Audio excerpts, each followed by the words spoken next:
Bude to zhruba tak rok, co jsem dostala Invicti Pro Diver k recenzi a popravdě se mi do toho vůbec nechtělo.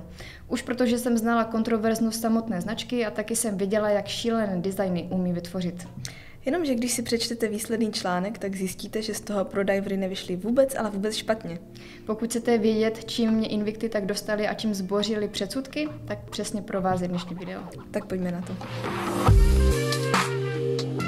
Začneme tím, co je zcela očividné, a tím je podobnost s Rolex Submariner, ať už jde o tvar indexu, ruček nebo o čočku přes datumovku. Design těchto potápěčských hodinek je totiž ikonický, ostatně jako samotné Rolexky.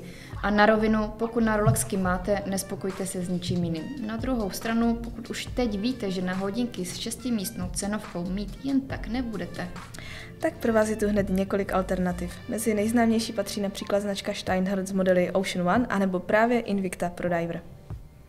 Inspirace Rolexkami je natolik očividná, že vzbuzuje vlastně takové dvojí silné emoce. Ta první je docela negativní, protože máme v sobě tak nějak zakódováno, že kopírovat ostatní je prostě špatné.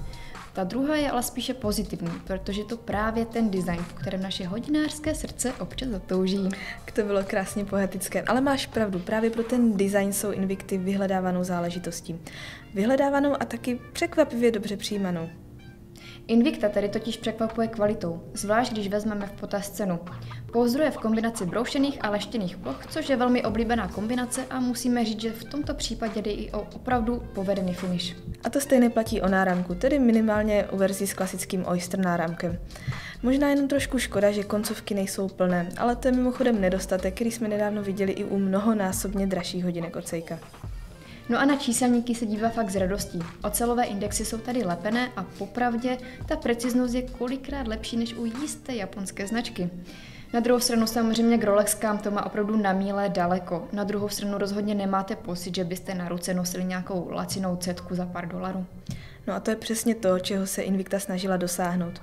Nejhorší je tady asi luminescence, která sice zpočátku svítí velice intenzivně, ale v celku rychle to klesá.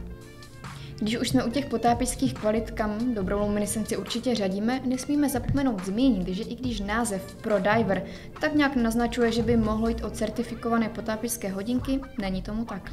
Přesně tak, certifikaci nemají, a to i přesto, že mnohé z nich mají šroubovací korunku i dýnko a většina z nich 200metrovou voděodolnost. Ani se tedy neočekává, že zrovna tyhle hodinky si budete kupovat za účelem potápění. Na druhou stranu mají všechny jednosměrně otočnou lunetu i minutovou stupnici. A ještě doplníme, že vložka lunety je hliníková, ale zase má 0. bod luminescenční. Tak to by k designu asi stačilo. Na záběrech a fotkách je ostatně asi dobře vidět, co myslíme tím, že mají překvapivě dobré zpracování i úpravu na tu cenovku. Pojďme ale ještě na strojky. U těch strojků musíme rozhodně rozdělit, zda se bavíme o mechanice anebo kvarcu. No a začneme rovnou tou mechanikou. Tady totiž Invicta používá strojky od Seika, konkrétně NH35. V podstatě jde o stejný základ jako strojky 4R35, které Seiko používá u svých vlastních základních potápěčských modelů, typu třeba Želvy, Samurai nebo Monster. Pod názvem Hattori je Seiko prodává třetím stranám, ale je to stejný dříč. Má rezervu chodu 40 hodin, běží na 3 Hz, ale má samozřejmě oboustranný nátah a hacking. Tyhle jednoduché strojky vás nenadchnou nějakou vysokou rezervou chodu nebo nějakým krásným zdobením. Na druhou stranu, když přijde na nějaké případné opravy, tak jsou k nezaplacení. Takže za nás hodně dobrá volba, vlastně asi jedna z nejlepších. Pokud ale neprahnete vyloženě po automatickém nátahu, pro divery se nabízí také v kvarcové verzi. Kdybychom to chtěli nějak jednoduše shrnout, vlastně Invictě Pro Diver v submarinovské verzi nemáme moc co vytknout. Designem totiž splní očekávání všech, kdo touží právě po této potápěčské ikoně, zpracováním rozhodně neurazí, no a vlastně vzhledem k ceně docela mile překvapují. K tomu si ještě vezměme, že byť se nejedná o certifikované potápky, mají vysokou voděodolnost, šroubovací komponenty a taky si nabízí v mechanice nebo v kvarcu.